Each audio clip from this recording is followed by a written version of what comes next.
Сәлеметсіздер ме?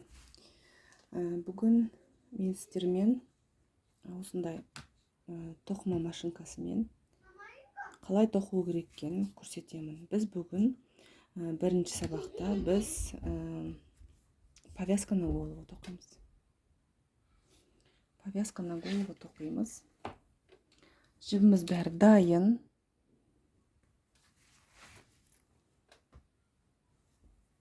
Сабақтап қоямыз. Мен сізге қазір көрсетемін қалай сабақтау керек екенін. Менде бүгін мынандай жіп. Бұл менде 50-де 50 акрил және мериносовая шерсть деп аталады. 100 граммда 800 метр. Ортасынан алып отырамыз жіпті. Ортасынан аламыз. Желательно жіпті полға жерге түсіру. Содан кейін ұшын аламыз жіптің. Ұшын алып біз... Можно на улицу? Да. Ұшын алып, қазір көрсетейін. Мына жерде мындай заттар болады бұл жердің. Осындай сабақтайтын жері бар. Мындай екі мүйізі болады. Рожки и мынандай сабақтайтын жерлері болады. Осы жерден біз бірінші жібімізді алып аламыз. Мына жерден түсіреміз. Мына жерде өзінің тесігі болады. Осы жерден өткіземіз. Содан кейін мына жерде не болады? Натяжительден өткіземіз. Егер жібіңіз жұқа болса, 1 деген цифра қоямыз. Егер қалың болса, онда көтереміз. Мына жерде бұрап өзінің цифралары тұрады. Жібіңіз қалың болса, арасын ашамыз. Көріңіздер, мына жерде жіп қысылып қалмас үшін осындай натяжитель болады. Егер жібіңіз жұқа болса, онда 3, 1, 2 аралығында. Сол кезде мына жіпті қатты ұстап тұрады. Қатты бос қылмай ұстап тұрады. Содан кейін мына жерде үшінші бізде мынандай камераны жөндеп алайын. Мынандай жіп кіргізетін оймақ болады. Осыған кіргіземіз. Үстінен кіргіземіз. Жібіміз өтті. Енді ұшын мынау рогаткаға, мына ұшына кіргіземіз.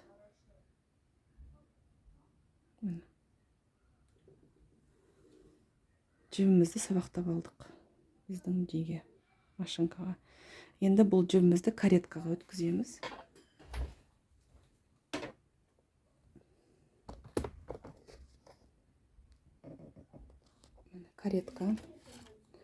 Кареткаға мына жерге қарасаңыз,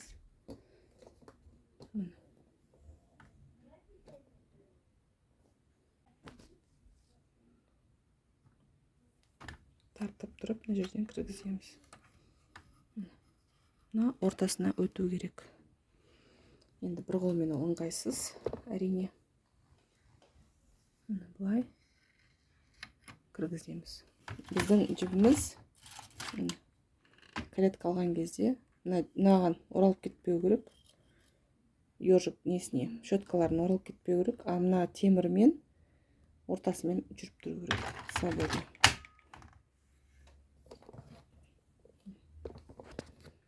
Жібімізді сабақтап дайындап қойдық. Енді біз петля алып отырамыз. Так, петля аламыз. Бүгін біз повязка на голову тоқимыз. Мына мотоғыңызды жерге төмен түсіріп қойыңыз. Так, енді бұл машинка 150 инеден тұрады. Бізде мындай линейкасы болады. Мына 0. 0-дан басталады. Мына 0. 0-дан солға қарай, 0-дан 10-ға қарай біз петля аламыз. Бізге 22 петляны санап аламыз. 22 мына қатардан. И 5, 10,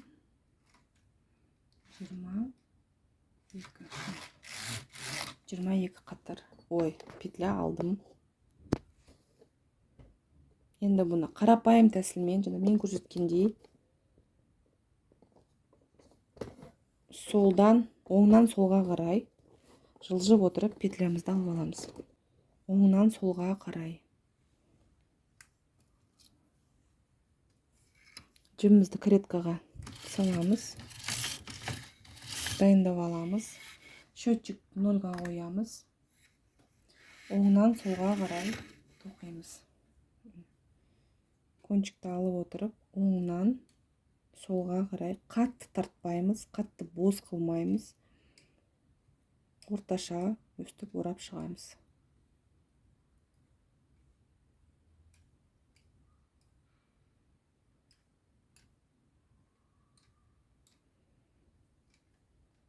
Орташа немен қатты тартпай. Тартсаңыз, сіздің жібіңіз өтпей қалады. Сол үшін қатты тартпаңыздар.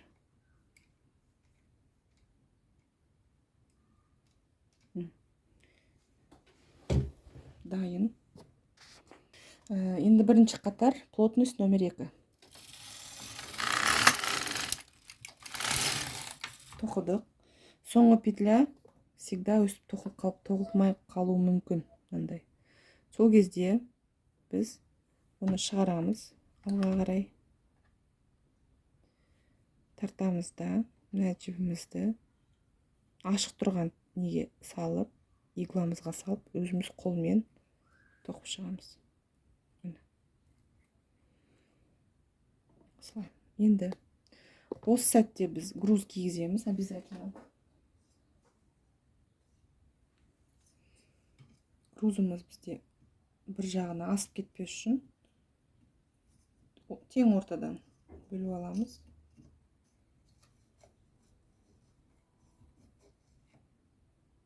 Кигіздім. Енді осы груз қатты, негізі мыналар қатты ауыр емес. Сол үшін мындай өзінің жеке грузы болады комплектте, соны саламыз. Енді бізге 150 қатар тоқып шығу керек. Тоқу барысында қарап отырамыз.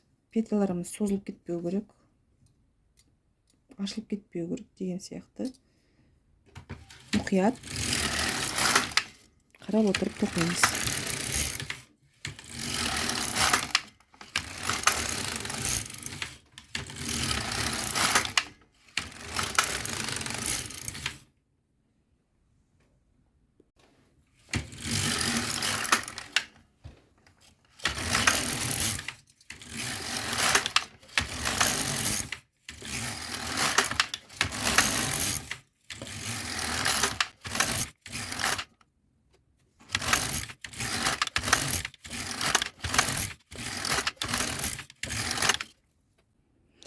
Тоқу кезінде мына екі жақ тартылып тұру керек. Сол себептен мен екі жағына тағы груз кигізіп қоямын. Мына жақтағы грузды шешіп аламын да, екі жағына салам. Мына жақ тартылып тұрмаса, мына соңғы петлялар шығып кетеді. Енді осылай 150, мысалы мен қазір 26 ряд тоқыдым, полностью 150-ге кету керек.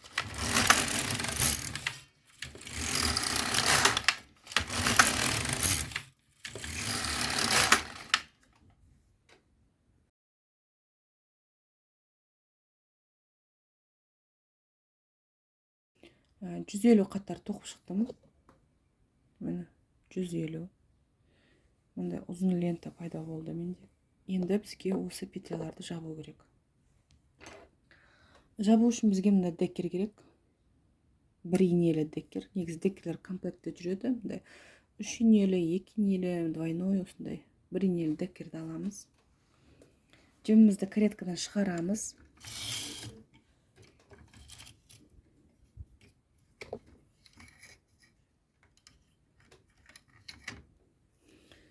Шығарып аламыз. Енді груздан шешпейміз. Осы күйде біз бұларды петляларды жауып шығамыз.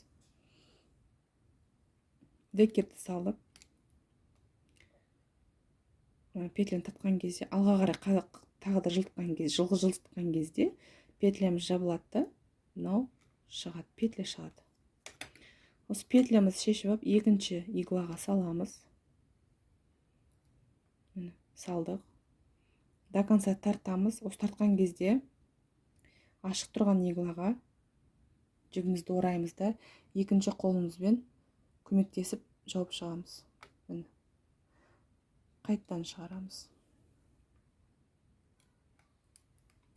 Қатты тартпаймыз шапқан кезде, а то жиырылып тартылып қалады.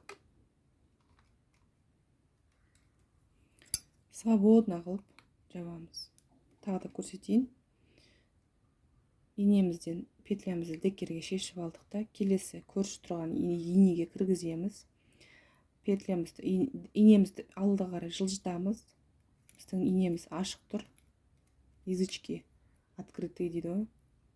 Осы положениеде жібімізді ораймыз, тоқып шығамыз. Үстіп отырып, барлық петляларды жауып шығамыз.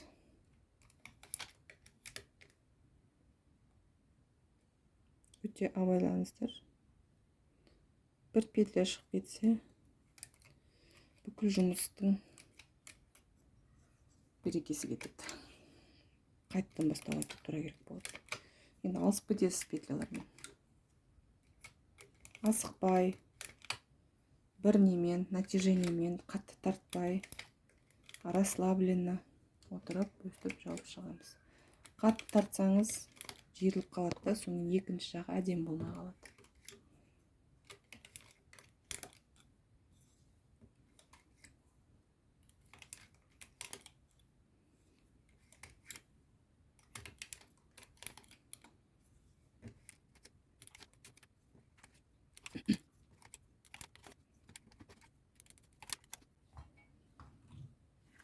Ұшын ұзын қылып аламыз жібін. Себебі бізге бұны жабу тігуге керек болады. Груздардан шешіп аламыз да, енді бізге обязательно осы тоқыған затымызды үтік басып отпарить етуіміз қажет. Мынандай бізде ұзын лента пайда болды. Енді осыны біз екі бүктеп тігеміз. Оның бәрін қазір көрсетемін. Обязательно отпарить ету керек. Үтік басып аламыз. Жібімізді сабақтап аламыз да, мында трикотажный игла деген болады. Көз үлкен. Көз үлкен. Енді бізге ар соңғы петляларға алып отырып, іліп отырып, біз екі жағын тігіп шығамыз. Мына жерде осындай кромочный петлялар болады.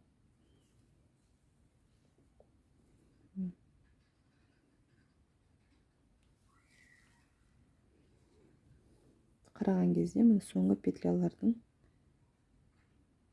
үстіп тігіп шығамыз.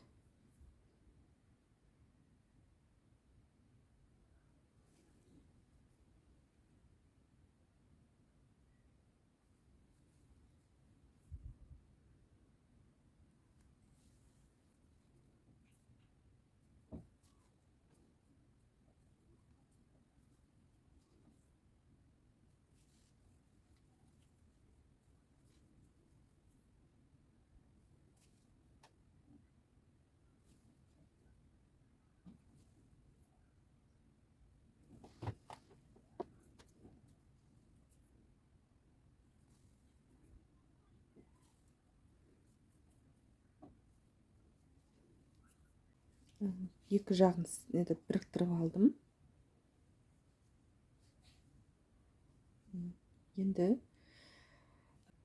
мына жерде кішкентай кончик қалдырып қойдым, тігу біріктіру үшін.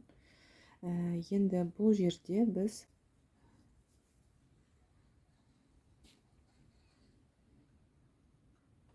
шовтың жаңа біз тіккен жерді ортасына келтіріп аламыз да. Теріс іліндірамыз.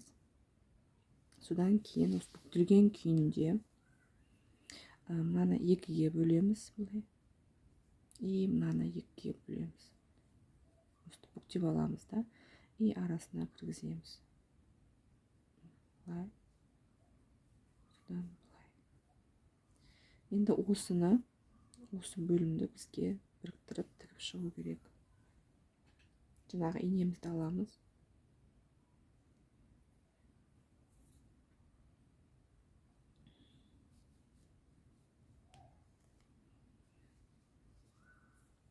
жаңағы в произвольном порядке дейді ғой, солай тігіп шығамыз.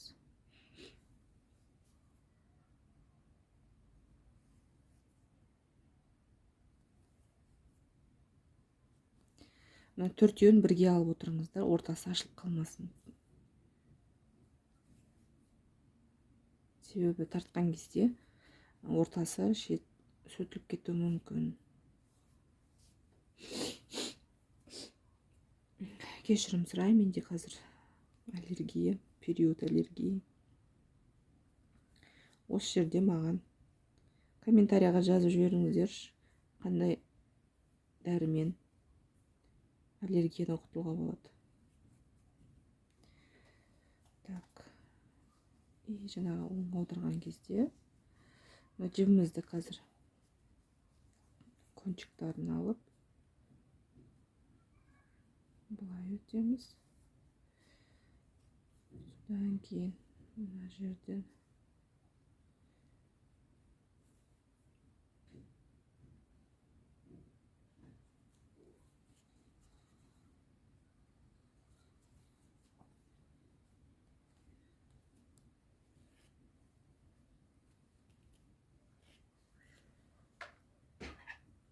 жібімізді кесеміз. Оңға айналдырамыз.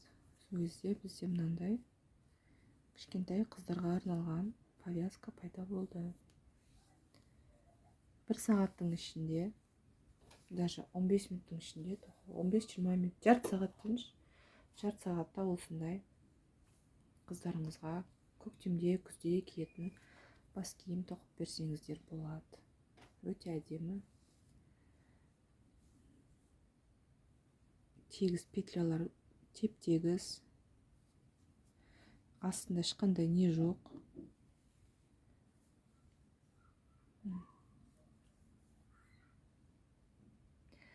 Сіздермен болған мен Хорлат.